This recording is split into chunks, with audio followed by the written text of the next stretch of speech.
সম্মানিত দর্শক, আপনারা দেখতে পাচ্ছেন দুজন লোক মিলে একটি শিয়াল জবাই করে তার মাংস নিচ্ছে। কঠিয়াদীর কিশোরগঞ্জ লোহাজুড়িতে সর্বপ্রথম দেখা যাচ্ছে শিয়াল জবাই করে খাচ্ছে কিছু লোক। এই চাঞ্চল্যকর ঘটনাতে প্রিয় দর্শক, বর্তমান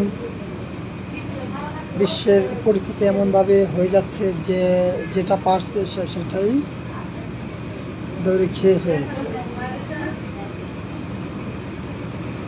আসলে মানুষের এরকম জন্য বুঝতে পারছি না কি বলবো।